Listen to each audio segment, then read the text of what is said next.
Hi, I'm Mina. And I'm Yules. Thanks for tuning in to Artificially Informed. Welcome to the deep dive. You've given us this incredible mountain of global sources this week. And honestly, what jumps out right away is this really strange, almost, well, unsettling convergence of themes. It really is something. We're looking at stories that go from, the immense energy pouring out of supermassive black holes all the way down to, frankly, world leaders apparently talking on hot mics about seeking eternal life through medicine. Yeah, it feels like a week where, the biggest cosmic questions are somehow reflecting these really intense geopolitical power plays. Exactly. Science fiction bleeding into policy. So our mission today, as always, is to cut through that noise, find the connections, synthesize the key patterns. We're starting way out there, top priority. The big science and space discoveries, stuff challenging how we think about energy, life, even planetary defense. Okay. Then we're going to pivot pretty sharply into the high-stakes geopolitical dramas.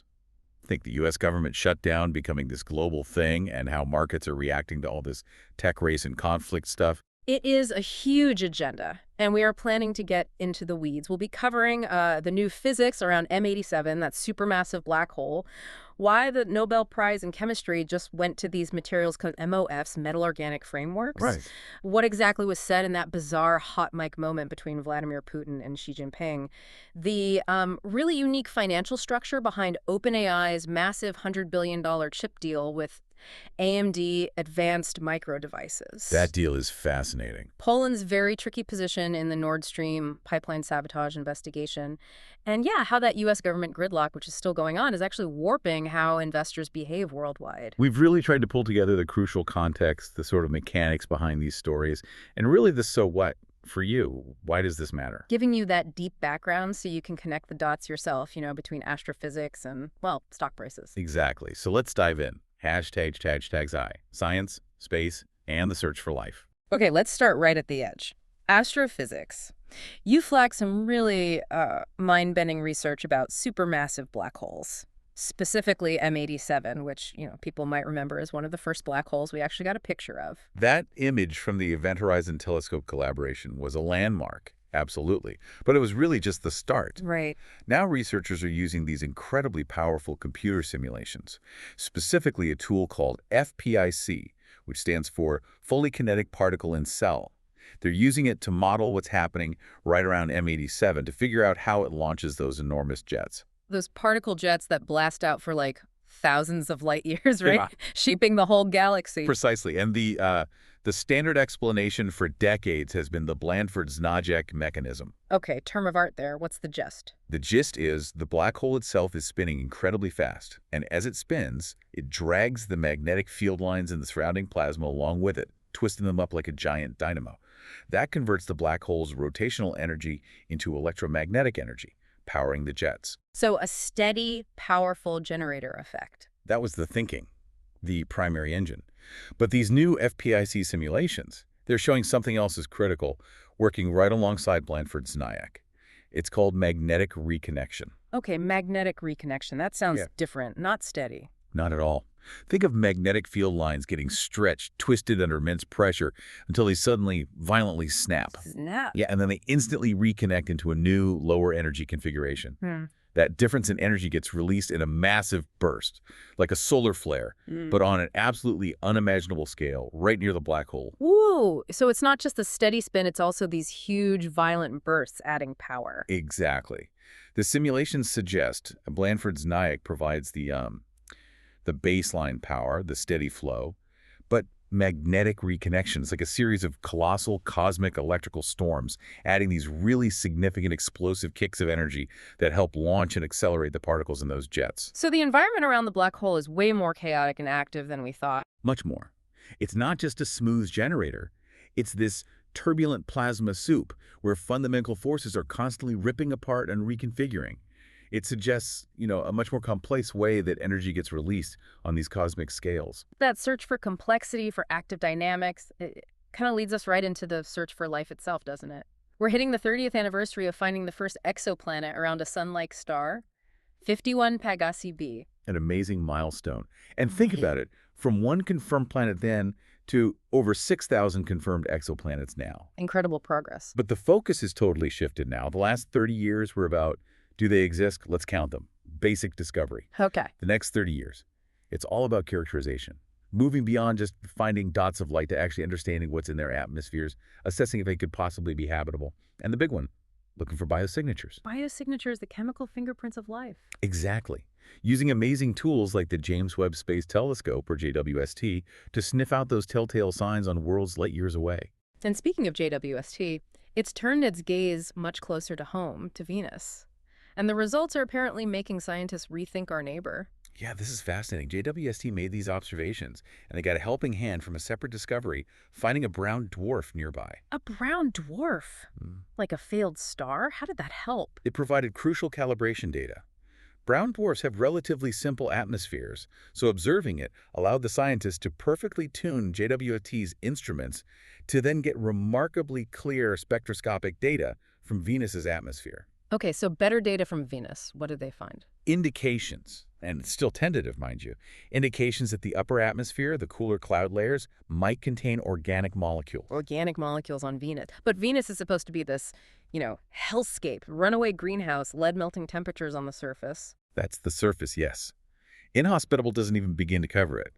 But these findings are about the cloud decks, much higher up, where temperatures and pressures are somewhat more moderate, finding organic molecules there, the basic building blocks of life as we know it.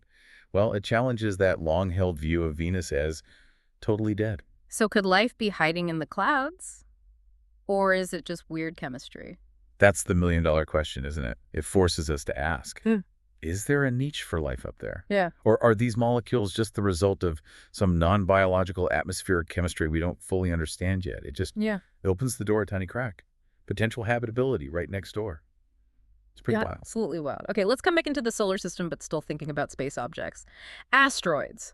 You flagged some research using data from the Gaia mission. Right, Gaia, the European Space Agency's star mapping mission. Its incredibly precise data, combined with some sophisticated AI modeling, has basically confirmed something really important about asteroids. Which is? Most of them aren't solid rocks. They're not monoliths. Okay, so what are they? They're rubble piles. Loose collections of boulders, gravel, dust, basically aggregate material that's just barely held together by its own weak gravity and maybe some internal friction from past collisions. Like a giant gravel pit floating in space. That's not a bad way to picture it, yeah. Yeah. And knowing this, it's absolutely critical for planetary defense.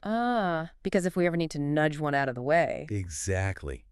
Think about NASA's DART mission, the double asteroid redirection test. They slammed a spacecraft into an asteroid moonlet. If you hit a solid rock, you impart momentum, you push the whole thing. Predictable, mostly. But if you hit a loose rubble pile... It's much less predictable. You risk the impact energy just scattering the material, maybe breaking it up into smaller, but still potentially dangerous pieces instead of cleanly pushing the center of mass. Or the impact energy gets absorbed differently, leading to less deflection than expected. So understanding the internal structure is key to knowing how to push it. Absolutely. The AI modeling, using Gaia's precise measurements of how these things spin and wobble, helps confirm this rubble pile structure is common. That gives the planetary defense folks the data they need to build better deflection strategies, ones that account for this squishy, unpredictable nature. It's astronomy feeding directly into practical engineering for survival. That theme of precision engineering, it brings us down to the molecular level and the Nobel Prize in chemistry. It went for work on something called metal organic frameworks, MOFs. MOFs, yes. Yeah. This might sound obscure, but the work is genuinely groundbreaking and the applications are huge, especially for sustainable tech. Okay, break it down for us. What are MOFs? Imagine building with molecular Lego. MOFs are materials made of metal ions or clusters. Those are the nodes connected by organic molecules, the linkers. And they link up in these incredibly ordered, repeating crystalline structures. Like a tiny, perfect scaffolding. Exactly. But the key thing is, this structure creates enormous internal surface area and precisely defined pores. Think of them like microscopic sponges or tiny, tiny jungle gyms. Okay, internal surface area. Why is that so important? Because it's astronomical. Some MOFs, if you could somehow unroll the internal surfaces from just 1 gram of the material, could cover an entire football field. Seriously? That's incredible. It is. And that huge surface area, combined with the ability to tune the size and chemical nature of the pores, gives them amazing properties. The Nobel highlighted three main areas. Go on. First, gas storage. That massive surface area means they can absorb or basically soak up huge amounts of gases like hydrogen or methane at much lower pressures than traditional tanks. This could be revolutionary for, say, hydrogen fuel cell cars, making them safer and more practical. Okay, gas storage. What else? Second, catalysis. You can design MOFs to hold catalyst molecules in precisely the right orientation within those pores. This makes chemical reactions much more efficient and selective. Think cleaner industrial processes, less waste. Makes sense. And the third? Targeted drug delivery. You can trap drug molecules inside the MOF's pores. Then, you can design the MOF structure so it only breaks down and releases the drug under specific conditions found in a particular part of the body, like a tumor site. Wow, so minimizing side effects by delivering the drug exactly where it's needed. That's the potential. So gas storage, catalysis, drug delivery, all flowing from this really elegant molecular architecture. It's a fantastic example of fundamental science aiming for, long-term, broad public benefit. Which makes for a pretty stark contrast with our next topic involving science and the human body, the quest for longevity among the powerful. Ah, yes, the infamous hot mic incident. This caused quite a stir globally. Reports surfaced that Russian President Vladimir Putin and Chinese President Xi Jinping were overheard, apparently inadvertently, discussing organ transplants, not just for medical need, but specifically as a potential pathway to, achieving extreme longevity or even a form of immortality. And the conversation reportedly happened during a military parade in Beijing, China, and also allegedly mentioned North Korean leader Kim Jong-un in the same context. The ethical alarms here are deafening, aren't they? Especially when you have leaders of authoritarian states talking about procedures like organ transplantation, which are incredibly resource-intensive. Absolutely. It immediately raises flashing red lights about the potential for forced organ harvesting and other severe human rights abuses, particularly given the documented concerns in countries like China regarding the source of organs for transplantation. And beyond the immediate human race horror, there's the broader societal implication. If these kinds of extreme life extension technologies, even hypothetically, become feasible, who gets access? Exactly. It won't be equitable. It would inevitably exacerbate the already vast socioeconomic divides globally. You'd have a situation where only the wealthiest, the most powerful, could afford to essentially buy more life. It shifts the narrative from medicine as a tool for health to medicine as a tool for consolidating power and legacy almost, weaponizing biology. It really does. It taps into that fundamental human desire to overcome mortality. But viewed through the lens of geopolitical power and inequality, it becomes deeply concerning. The quest for cosmic understanding suddenly feels overshadowed by a much more terrestrial and perhaps darker ambition. And sticking with health, but something much more immediate for many listeners, there's a surprising warning about a very popular class of drugs. Yes, the GLP-1 agonists. These are the widely used weight loss and diabetes drugs like Ozempic, Wegovy, Mounjaro. Okay, what's the issue? It turns out a side effect linked directly to how they work is becoming common enough to cause problems with medical imaging. How so? These drugs work in part by significantly slowing down gastric emptying, how quickly food leaves your stomach. This helps with weight loss and blood sugar control. Right. But if you're scheduled for certain medical scans, particularly abdominal scans like CTs or MRIs, that slowed emptying means food and other contents can remain in your stomach and intestines for much longer than usual. And that messes up the pictures. It can, significantly. It can obscure the view, create artifacts, make the images blurry or hard to interpret. What are the consequences for patients? Well, it could lead to doctors ordering unnecessary follow-up tests, maybe even invasive ones because the initial scan wasn't clear. Or potentially worse, it could delay getting a correct diagnosis if something important is hidden by this interference. So something people taking these drugs and their doctors really need to be aware of when scheduling scans. Definitely. Radiologists and physicians are now having to adjust protocols, maybe ask patients to fast for longer, or be extra vigilant when interpreting scans from patients on these medications. It's a reminder that even effective drugs can have unexpected downstream effects. #2, technology, labor, and ethical boundaries. Okay, let's shift gears from biology to technology, specifically the engine driving so much change right now. Artificial intelligence, AI, and the money involved is just staggering. This reported a $100 billion chip deal between OpenAI and AMD. Yeah, this isn't just a big purchase order. It's a major strategic realignment in the AI hardware space. So OpenAI, the company behind ChatGPT, is looking to buy up to $100 billion worth of chips from AMD Advanced Micro Devices. What kind of chips are we talking about? Almost certainly AMD's high-end AI accelerators, like their MI300X GPUs. These are the specialized processors needed to train and run the massive AI models OpenAI develops. This move is a direct challenge to NVIDIA, which has dominated this market. Diversifying the supply chain, basically. Makes sense. But you mentioned the structure of the deal is unusual. Extremely unusual and very revealing. It's not just about buying chips. The deal apparently includes an option for OpenAI to purchase up to 160 million shares of AMD stock at a price of just 1 cent per share. Wait, 1 cent? That's essentially free stock? Pretty much. It's an incredibly favorable stock option package tied to this massive procurement commitment. What does that tell us? Why structure it that way? It screams strategic necessity on both sides. OpenAI absolutely needs guaranteed access to a colossal amount of cutting-edge computing power to stay ahead in the AI race. They can't rely solely on NVIDIA. And AMD. They need the massive guaranteed orders and perhaps the financial signaling this provides to justify ramping up production to seriously compete with NVIDIA. OpenAI is basically saying, we'll buy your chips and we'll take a stake in your success because we need you to succeed.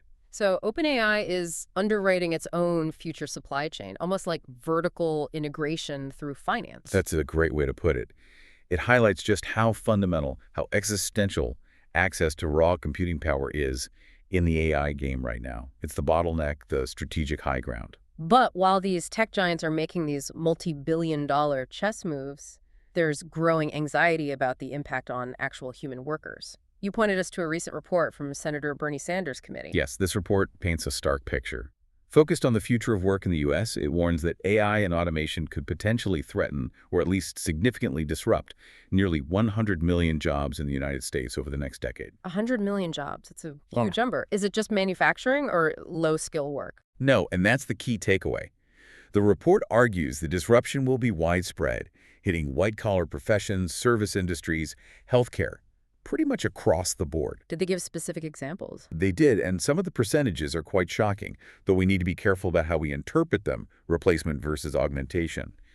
But the report projects potential job losses, affecting 40% of registered nurses. 40% of nurses? How? Potentially through AI handling diagnostics, patient monitoring, administrative tasks, things currently done by nurses. Again, maybe augmentation, maybe replacement. It also cited 47% of truck drivers. Okay, autonomous trucking, we hear about that. Right. Then 64% of accountants, likely due to automated bookkeeping and analysis, and a really staggering 89% of fast food workers. 89%? That sounds like near total automation of ordering and cooking in fast food. That seems to be the implication for that sector, yes. Now, the report frames this critically. The core argument from the Sanders report is that the primary driver behind this AI push, funded by wealthy tech executives and corporations, isn't necessarily public good or improving society. It's about maximizing corporate profits by reducing labor costs, expanding profit margins while potentially causing mass layoffs, echoing patterns seen with other disruptive technologies. So it's framing it as a conflict between corporate profit motives and worker security, a political and economic argument as much as a technological one. Exactly. The debate isn't just, can AI do this job? It's who benefits when it does, and what happens to the people displaced. This anxiety about replacement, about identity, it's playing out very visibly in the creative industries too, right? Hollywood specifically. Oh, absolutely. There's been significant controversy around talent agencies starting to represent AI-generated characters. Like Tilly Norwood, this AI persona that was being promoted. Precisely. An entirely digital creation, marketed as an actor, one who, never ages, never asks for a raise, never goes on strike, isn't part of a union. You can see why human actors would be concerned. Deeply concerned. Many see it as an existential threat to their profession, to the value of human artistry and performance. We saw prominent figures like Natasha Lyonne and Melissa Barrera call for boycotts against agencies involved. It's a fight over jobs, yes, but also over the very definition of acting and creativity. And the ethics get even murkier when AI is used to recreate people who are no longer with us. Yes, this is incredibly sensitive territory.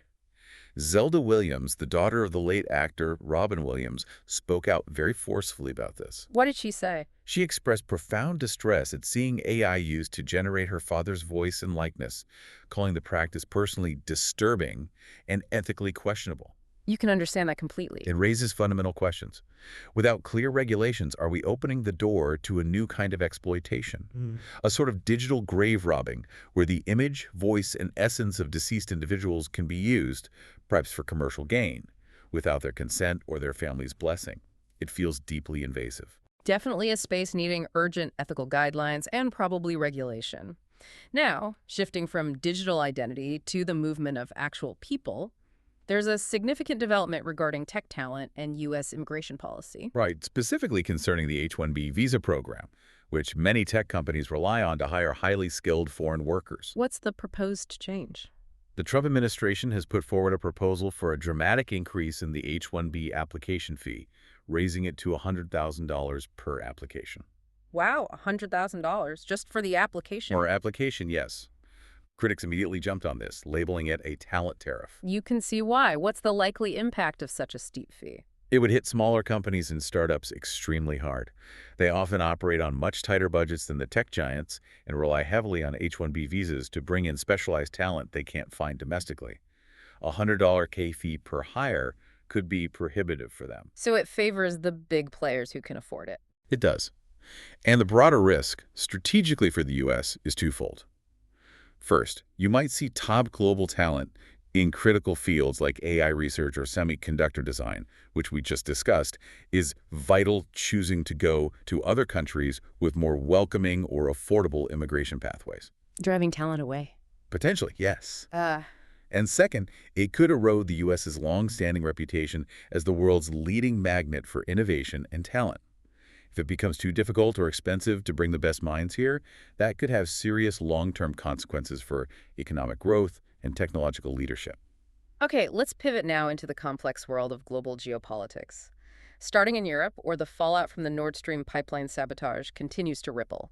There's a diplomatic standoff involving Poland, Germany, and Ukraine. Yes, this centers on the investigation into who was behind the pipeline explosions back in 2022.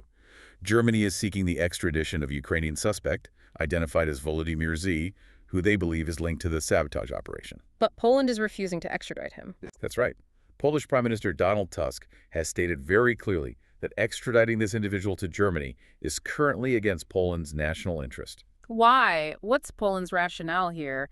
It seems like cooperating on finding the culprits would be in everyone's interest. It's layered. Tusk didn't just block the extradition. He used the opportunity to reiterate Poland's long-standing and fierce opposition to the Nord Stream project itself, especially Nord Stream 2. The pipeline directly connecting Russian gas to Germany under the Baltic Sea, bypassing countries like Poland and Ukraine. Exactly. Tusk basically said the construction of Nord Stream 2 was a huge strategic mistake by Germany and others, arguing it made Europe dangerously dependent on Russian energy and gave Moscow immense leverage. Poland, along with other Eastern European nations, warned about this for years. So by refusing extradition now, Poland is kind of saying, we told you so, and asserting its own strategic view on European energy security. That seems to be a significant part of it.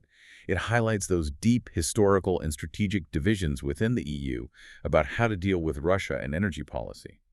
Poland is using this moment to push back against German leadership on the issue and perhaps influence the ongoing investigation's direction or narrative. Interesting. Meanwhile, related to Russia, the head of the European Commission, Ursula von der Leyen, issued a warning about what she called Russia's gray zone campaign. Yes, gray zone activities are crucial to understand. These are hostile actions deliberately designed to fall below the threshold of traditional armed conflict. They aim to destabilize, intimidate, and probe defenses without triggering a full military response, like invoking NATO's Article 5. What kinds of actions are we talking about? Von der Leyen cited specific examples.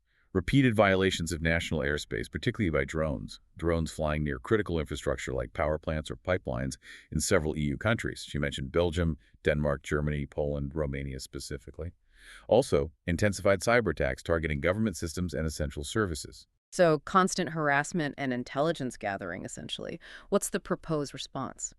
Von der Leyen is pushing for a more unified EU defense posture. Specifically, she called for establishing joint defensive projects, including, quite strikingly, an anti-drone wall along the EU's eastern border. An anti-drone wall, what would that entail? Presumably, a network of sensors, radar jammers, and potentially interceptor capabilities designed specifically to detect, track, and neutralize these kinds of unmanned aerial systems being used in the Gray Zone campaign. It reflects a growing recognition that this type of warfare requires new defensive strategies. And the tension is obviously highest in Ukraine itself.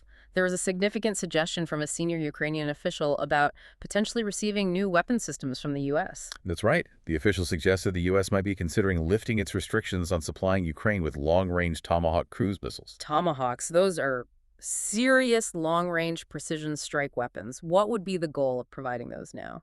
The thinking, according to the official, is that allowing Ukraine to strike targets much deeper inside Russia could significantly increase the pressure on Moscow to negotiate a genuine peace deal.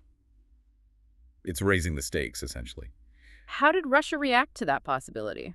Predictably, very strongly, President Putin issued a stern warning that supplying Tomahawks would cause severe, maybe irreparable damage to U.S.-Russian relations. He also publicly questioned whether Ukraine actually had the capability to operate and maintain such complex systems effectively without direct, substantial U.S. support on the ground. Raising the specter of direct conflict escalation between the U.S. and Russia. Precisely. It's a very high-stakes calculation for Washington. Now, let's turn to a geopolitical element caused not by external conflict, but internal politics. The U.S. government shutdown. You mentioned it's entered its second week. Yes, and the gridlock in Washington, D.C. is having tangible effects that are being watched globally. The core issue remains the same. The Senate is unable to pass the necessary funding bills to keep the government fully operational due to deep partisan divisions. Usually over specific policy riders attached to the funding bills, right? Things unrelated to the core budget. Often, yes.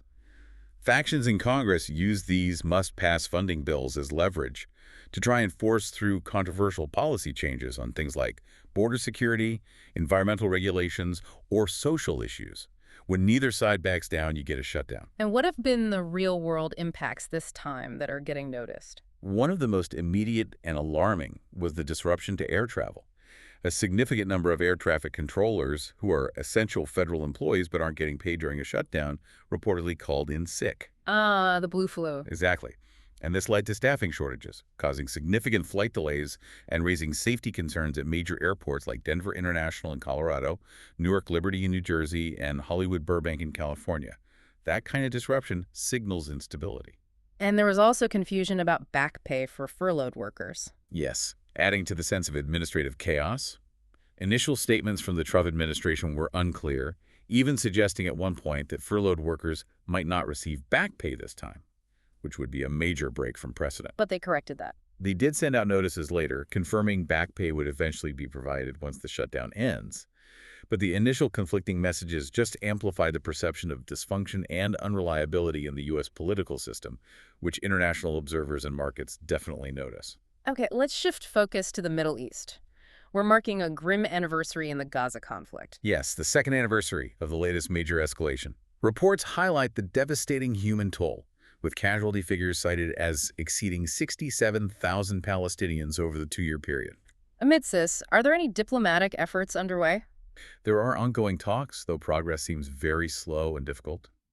Mediators from the U.S. and key regional players, including reportedly figures like Steve Witkoff and Jared Kushner associated with the previous administration, have been involved in discussions in Egypt. Is there a specific plan on the table? Reports suggest they might be working from a framework based on a 20-point peace plan developed during the Trump administration. However, a major sticking point remains Hamas's demands. What are they asking for? Before releasing more captives, Hamas is insisting on receiving concrete guarantees that Israel will completely cease hostilities and withdraw all its troops from the Gaza Strip. Securing those kinds of guarantees up front is proving extremely challenging. While these talks happen, there was a notable legal development involving Italy and the International Criminal Court, the ICC. Yes, quite unusual. A formal complaint was lodged with the ICC against Italian Prime Minister Giorgia Meloni and other top officials, including her defense and foreign ministers. On what grounds? The accusation is complicity in genocide based on Italy's military support provided to Israel during the conflict in Gaza. How did the Italian government respond? Prime Minister Meloni strongly denied the charges. Her government emphasized that while Italy has existing defense cooperation agreements with Israel, they had not authorized any new arms shipments to the region after the conflict escalated. They defended their actions as being consistent with prior agreements and international law. It highlights the intense international legal scrutiny surrounding the conflict and arms transfers. Finally, on the geopolitical front, we saw outbreaks of significant instability in both South America and Africa. First, Ecuador. In Ecuador, President Daniel Noboa survived a serious attack on his convoy. His vehicle was reportedly set upon by a large group of protesters, around 500 people, in Canar province. What happened? Protesters hurled rocks at the vehicle, and officials later found what appeared to be bullet marks, suggesting shots might have been fired. Several arrests were made. What's driving the protests? The unrest seems directly linked to President Noboa's controversial economic policies, particularly his decision to eliminate a long-standing fuel subsidy. That move has sparked widespread anger and protests across the country due to the impact on transportation costs and the cost of living. And in West Africa, a worrying development in Burkina Faso. Yes, the ruling military junta there arrested 8 European humanitarian aid workers associated with a non-governmental organization, or NGO. What are they accused of? Espionage. The junta claims the NGO workers were illicitly gathering sensitive information, like the routes of military convoys and data on armed group activities. This sounds like part of a bigger trend. It does. This action follows the earlier suspension of the NGO itself, ESO, and seems to reflect a broader crackdown on international organizations operating in Burkina Faso and the wider Sahel region. These military governments are increasingly suspicious of foreign entities, viewing them potentially as security threats or challenges to their sovereignty, especially amidst ongoing conflicts. It makes vital humanitarian work incredibly difficult and dangerous. Hashtag IVF. Economic shifts and societal tensions. All this global instability we've been discussing, the war in Ukraine, the shutdown in the U.S., the tensions in the Middle East, it's inevitably showing up in the markets, right? Absolutely. The signals are crystal clear. We're seeing a pronounced flight to safety among investors globally. And where are they fleeing? 2 assets saw dramatic surges: gold and Bitcoin. Gold, the classic safe haven asset, hit an absolutely unprecedented record high, touching $4,000 an ounce.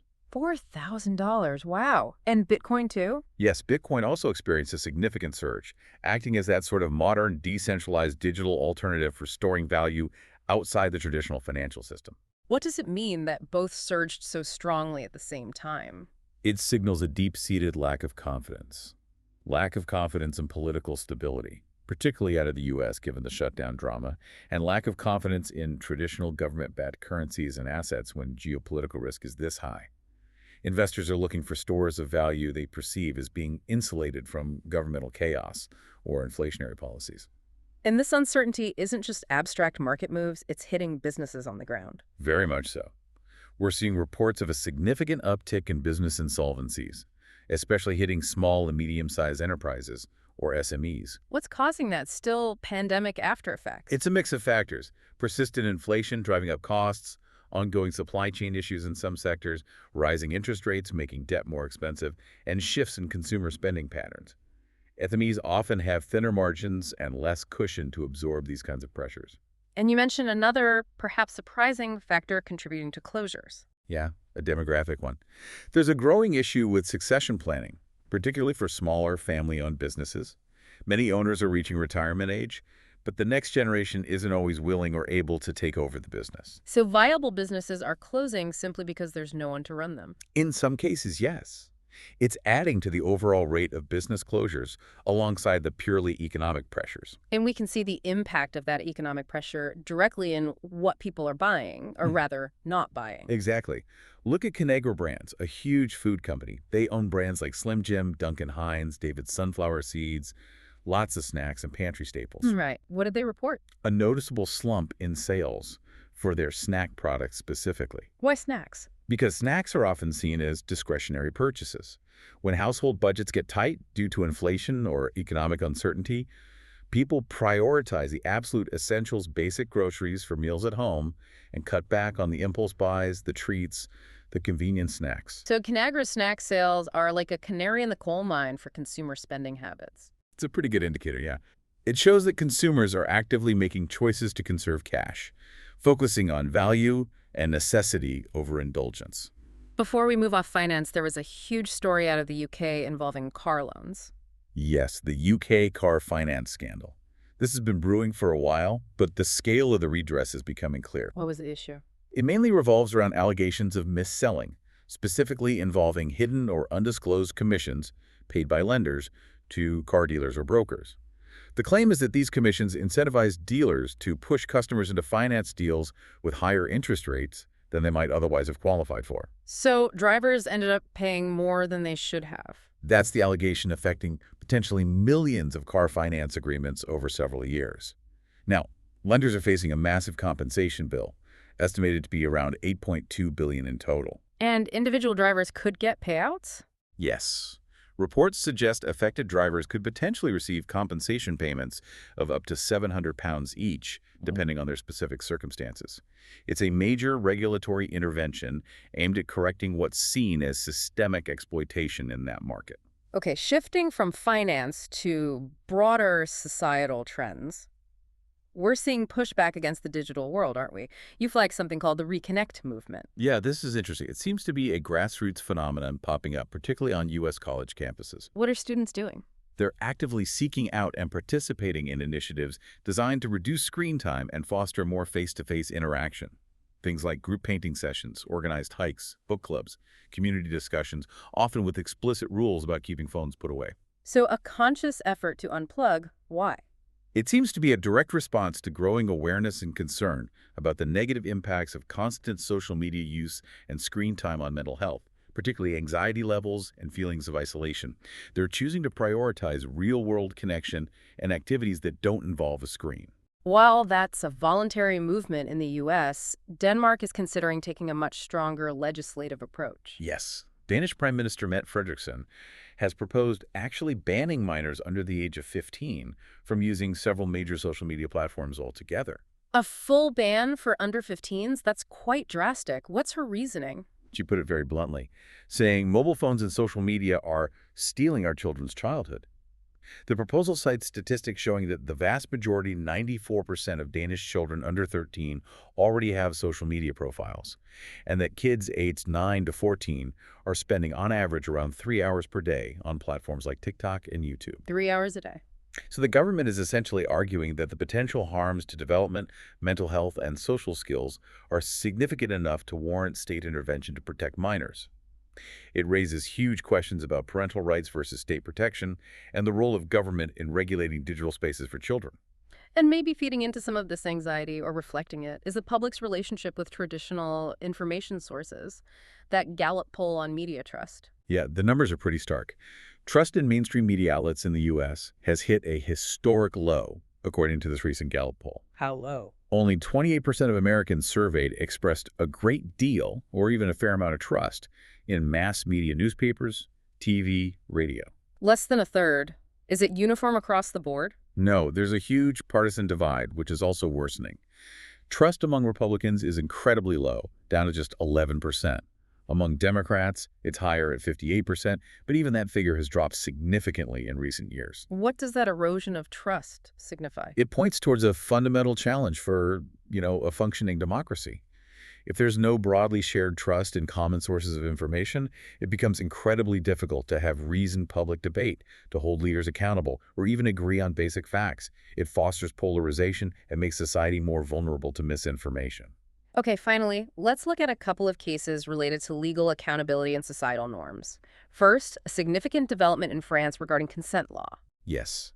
This stems from a high-profile sexual assault appeal trial that took place in Nîmes, in the south of France.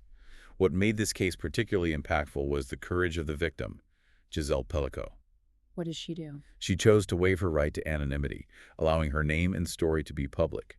She spoke out not just about her own assault, involving defendant Husmet Ndogan, one of reportedly 50 men convicted in cases linked to drugging victims, but also about the systemic issues she faced within the legal process itself. And her bravery had a wider impact. It appears so. Her testimony and public stance have apparently galvanized discussions within the French government, leading to a serious legislative push to reform France's legal definition of consent in sexual violence cases. How would they change it? The aim is reportedly to move away from a model that often requires victims to prove they physically resisted, towards a standard based on affirmative consent, meaning clear, explicit agreement is required. This could make it significantly easier for victims to achieve justice and represents a major potential shift in societal and legal norms there. And lastly, a very different kind of legal story from the UK, one that ties back to our earlier discussion on geopolitics. a major espionage case collapsed. Yes, a prosecution involving individuals accused of spying for China fell apart before it really got going. Why? What happened? The reason given by the prosecutors was a lack of sufficient evidence to realistically secure a conviction. But why there wasn't enough evidence is the really interesting part. Oh, what? Prosecutors apparently attributed the lack of usable evidence, at least in part, to a failure by the UK government itself. The government had not formally designated China as an official threat state in the specific legal or policy context required to enable certain types of evidence gathering or to frame the prosecution effectively. Wait, so the case collapsed because of a bureaucratic or policy designation, even though espionage was alleged? That seems to be the implication reported. It raises really critical questions. In an era where threats are complex, often falling into that gray zone we talked about, is the government's hesitation to formally label a major power like China as a threat, perhaps for diplomatic or economic reasons, actually hindering the ability of its own legal system to prosecute national security cases. It's a fascinating clash between policy, diplomacy, and the practicalities of law enforcement. Hashtag ad outro. Okay, we have covered an immense amount of ground today. From the incredibly complex physics of magnetic reconnection near a supermassive black hole like M87, down to the elegant molecular engineering of MOFs solving real-world problems. They really have. And we've seen this theme of volatility running through almost everything. Yeah. Volatility in the energy output of black holes, volatility in the job market facing AI, volatility in the trust people have for institutions, and volatility in the financial markets reacting to, well, political chaos in Washington. That's right. And the thread that seems to tie so many of these disparate stories together is this intense quest for power, for control, for permanence, whether it's economic dominance, technological supremacy, or even, quite literally, existential longevity. You mean like the reported conversation between Putin and Xi about immortality? Exactly. That quiet, almost chilling dialogue between authoritarian leaders mirrors, in a way, the huge public $100 billion race for AI chip supremacy. Both are about securing dominance, extending influence, defying limits. And that underlying drive for control, you're saying, is what's making the world feel so unstable. I think it's a major factor. Yeah. And you see the direct reflection of that instability in the markets, investors running to the perceived safety of gold, pushing it to that record $4,000 high, and in the widespread anxieties people feel about their jobs, their digital lives, their futures. So as we wrap up this deep dive, what's the final thought we want to leave with you, our listener? It comes directly from that collapsed spy case in the UK involving China. Remember, the reason the prosecution reportedly failed, it wasn't necessarily lack of suspicion, but a bureaucratic failure.